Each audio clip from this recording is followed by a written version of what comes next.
Welcome back, folks. Welcome back to our Legacy Lectures. Before we begin, please go ahead and hit the like and subscribe button. It'll help us out a whole bunch.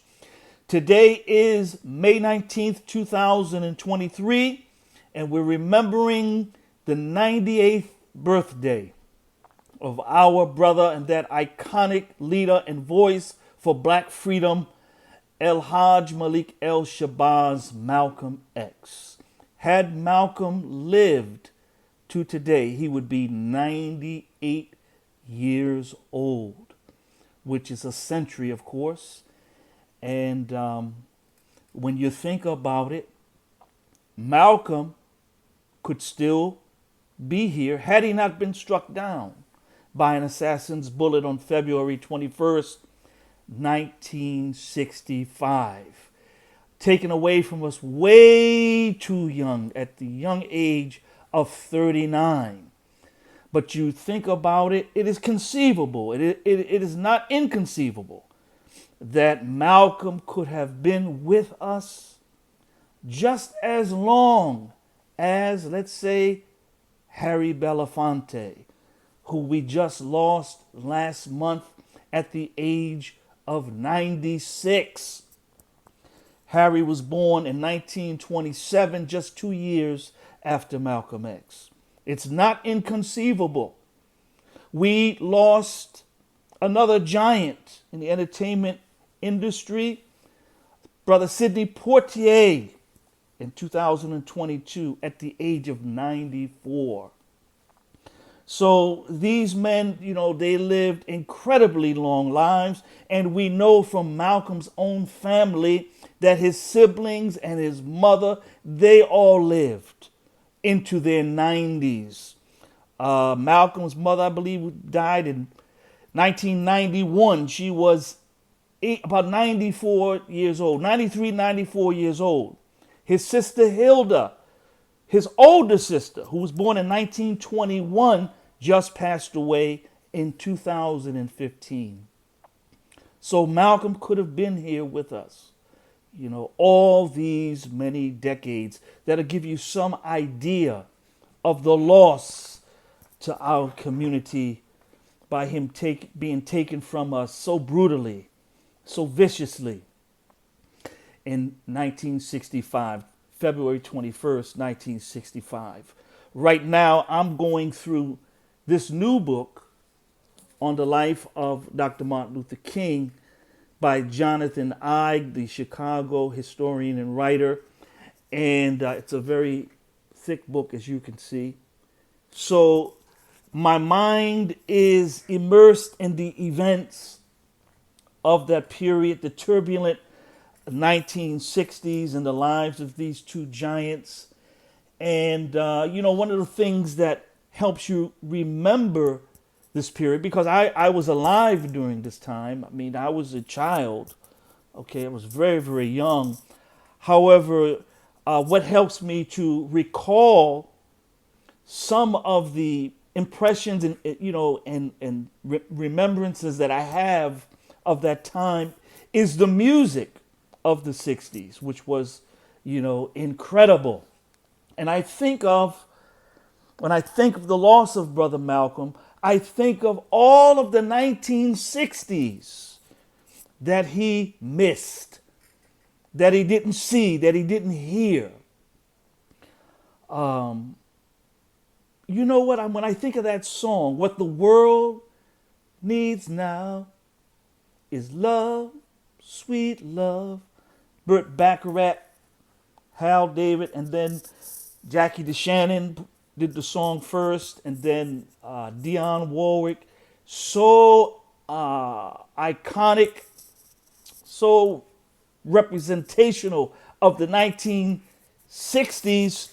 That record came out April of 1965, right after Malcolm's assassination. He never heard that beautiful record. Or all the other great music of the 60s. I could think of the Fifth Dimension, right? Up and Away, and all of these great records. Jimi Hendrix, all of the music and the cultural ferment of the 1960s. He didn't get a chance to see any of that, you know. You think of all of the upheaval in the civil rights struggle. Bloody Sunday, March 7th, 1965, was the next month after Malcolm's assassination. He didn't see Bloody Sunday in Selma at the Edmund Pettus Bridge. He didn't see the Watts riots, August of that year. Some people call it the rebellion. Some people don't like that word riot. Whatever the case is, he didn't see that. However, he predicted the racial powder keg that Black America had become. Right? He was predicting it. He understood it. He warned America of it. And we saw that explosion in 1967. There was roughly 150 race riots throughout America. All the major cities of America, our people were fighting oppression and these appalling social and economic conditions that they were subjected to. Brother Malcolm predicted this. He called it. He was so prescient. And so much of this era was influenced by his own example. For example, the formation of the Black Panther Party in October of 1966 by Bobby Seale and Huey Newton, or Huey Newton and Bobby Seale. The Panthers, who called themselves the children of Malcolm X. All of the 60s that the brother did not get an opportunity to experience and to see.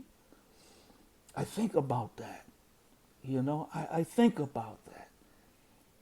So many cultural developments in the history of our people, moving into the 70s, right? And the dominance of R&B music and funk music. And then at the end of the 70s, the creation of hip hop, all right? And moving into the 90s.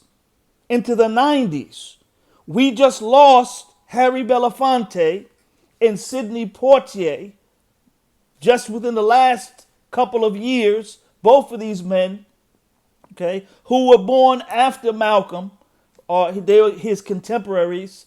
Malcolm could have easily, with the genetic stock in his family, okay, his family, his siblings, and his mother, they lived to be very old people.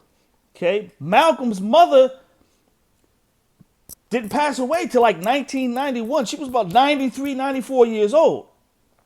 The same thing with his sister Hilda, his older sister, who was born in 1921. She just recently passed away at the age of 93 in 2015. That's Malcolm's older sister.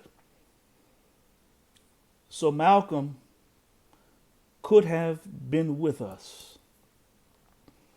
And he was brutally taken away from us by assassin's bullets on February 21st, 1965. And we have to accept that. And we, those of us who are believers, we believe that there is a greater purpose, a greater plan that perhaps we don't understand and may never fully comprehend.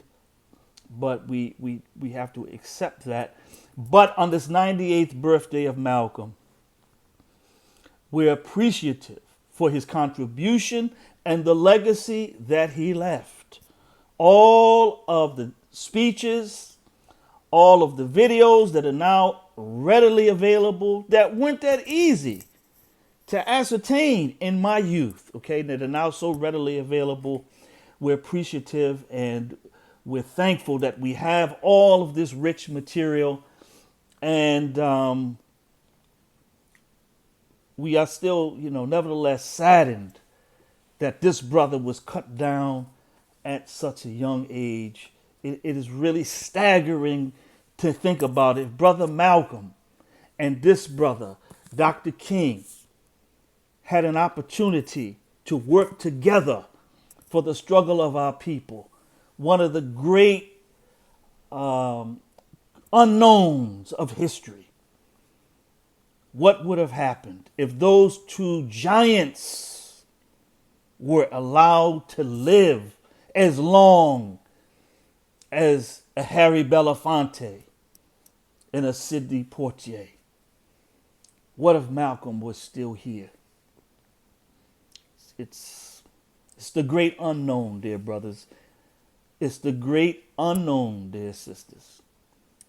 But again, we're going to be thankful on his 98th birthday for a brother who stood so strong, who stood so tall, who instilled pride in our people, pride in our complexion, pride in our features, and just made us to love one another, who taught us to stand up, not to turn the other cheek, to be brave, to be courageous. All right?